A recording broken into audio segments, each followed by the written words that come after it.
산업혁명이라고 하면 여러분은 뭐가 가장 먼저 떠오르시나요? 칙칙폭폭 돌아가는 진기기관, 아니면 거대한 방전기. 보통은 그런 거대한 기계의 발명을 생각하잖아요. 그런데 오늘 우리가 이 해설에서 파헤쳐볼 텍스트의 이야기는 조금 다릅니다. 이 자료가 우리에게 던지는 메시지는 훨씬 더 깊고 사실 좀 더 혁명적이에요. 오늘은 아주 우아한 악기 하나를 통해서 제조업의 시스템 자체가 어떻게 근본적으로 뒤바뀌었는지 그 거대한 역사적 흐름을 짚어보려고 합니다.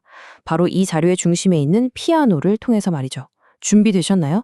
그럼 바로 들어가 보겠습니다. 자, 여러분. 지금 머릿속으로 피아노를 한 대 직접 만든다고 한번 상상해 볼까요?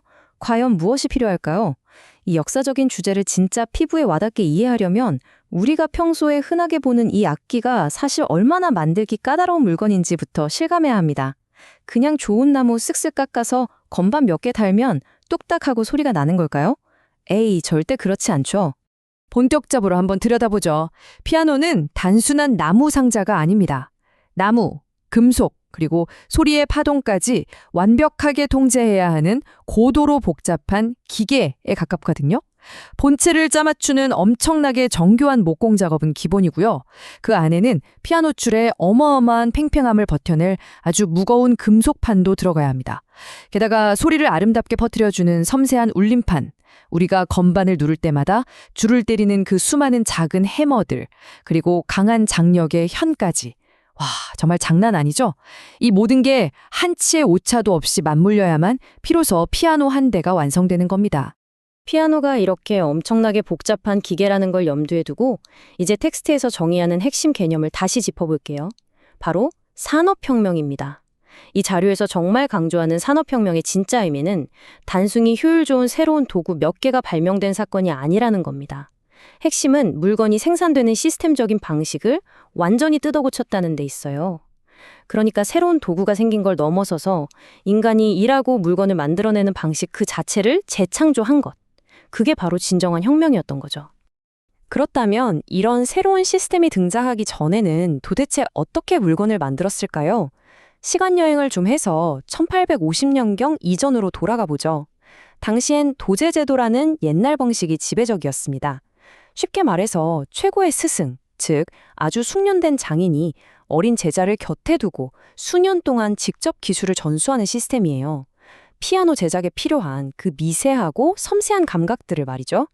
나무 고르는 것부터 소리 조율하는 법까지 이 모든 직업의 기술은 오직 스승의 손에서 제자의 손으로 정말 길고 고된 시간을 통해서만 전달될 수 있었습니다. 물론 그때도 규모가 꽤 큰 작업장들은 있었어요. 울림판만 전문으로 깎는 사람, 해머만 전문으로 만드는 사람처럼 나름의 전문가들도 있었고요. 하지만 당시의 뼈아픈 한계를 아주 명확하게 찌르는 텍스트의 표현이 하나 있습니다. 바로 기본적으로 한 번에 하나씩 만들어졌다는 점이에요. 전문가들이 모여있다고 쳐도 전반적인 작업의 흐름 자체는 지금 기준에서 보면 정말 끔찍할 정도로 느렸습니다. 비유하자면 여러 명의 최고급 요리사가 모여서 결국 단 하나의 케이크를 처음부터 끝까지 정성스럽게 만들고 있는 셈이었죠. 그래서 결과가 어땠을까요? 5에서 10. 자, 이 숫자가 의미하는 게 뭘까요? 당시 제일 잘 나가고 규모가 컸던 피아노 제작자들조차도 노동자 한 명당 1년에 고작 5대에서 10대의 피아노밖에 못 만들었다는 뜻입니다. 지금의 생산량과 비교해보면 정말 믿기지 않을 정도로 적은 숫자잖아요. 이것이 바로 도제제도와 수작업 방식이 가질 수밖에 없었던 물리적인 어쩔 수 없는 한계였습니다. 자, 이제 이 흐름이 어떻게 이뤄지는지 볼까요? 이런 장인들의 시대는 1850년경을 기점으로 서서히 저물고 진정한 의미의 현대식 피아노 공장들이 탄생하기 시작합니다. 그 무대는 바로 미국이었죠. 1800년대 중반에 보스턴의 조나스 치커링이 현대식 공장의 문을 활짝 열었고, 이어서 뉴욕의 스타인웨이 가문이 공장 시스템을 아주 제대로 정착시켰습니다. 이 인물들이 역사적으로 정말 중요한 이유는요, 피아노 제작 방식을 개인의 예술적인 수작업에서 철저하게 계산된 공장 시스템으로 탈바꿈시킨 선구자들이기 때문입니다. 그리고 여기서 이 텍스트가 제시하는 아주 기가 막힌 반전이 등장합니다.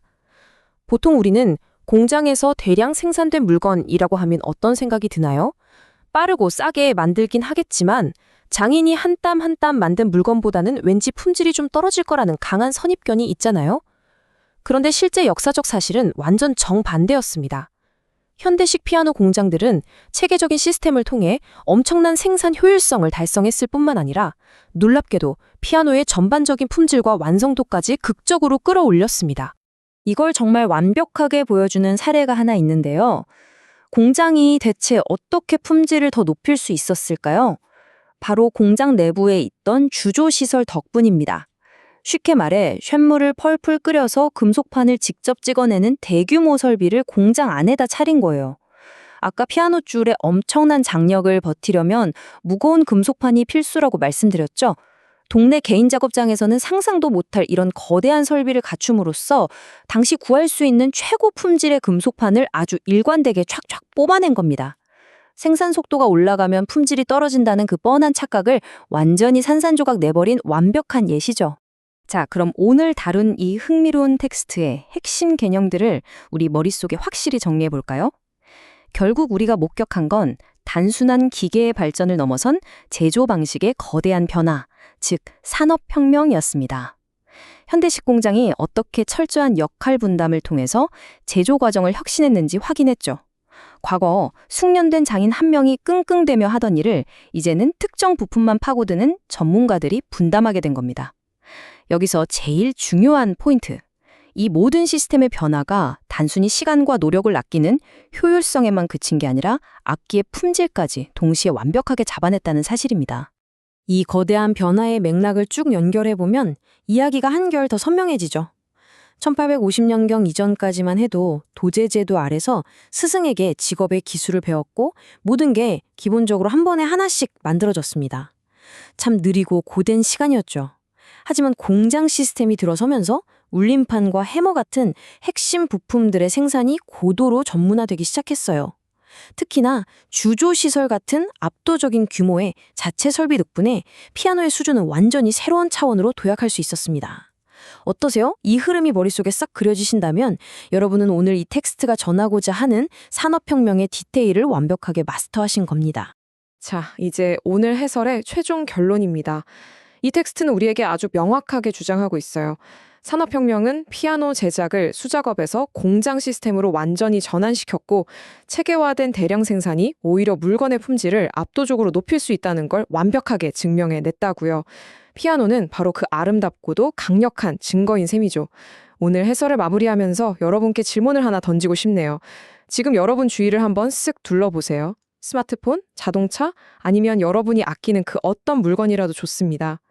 철저하게 계산된 대량 생산 시스템을 거쳤기 때문에 오히려 비로소 완벽한 품질을 갖추게 된 물건에는 과연 어떤 것들이 있을까요? 이 질문에 대한 답을 한번 즐겁게 고민해 보시길 바라면서 오늘의 해설은 여기서 마치겠습니다. 함께해 주셔서 감사합니다.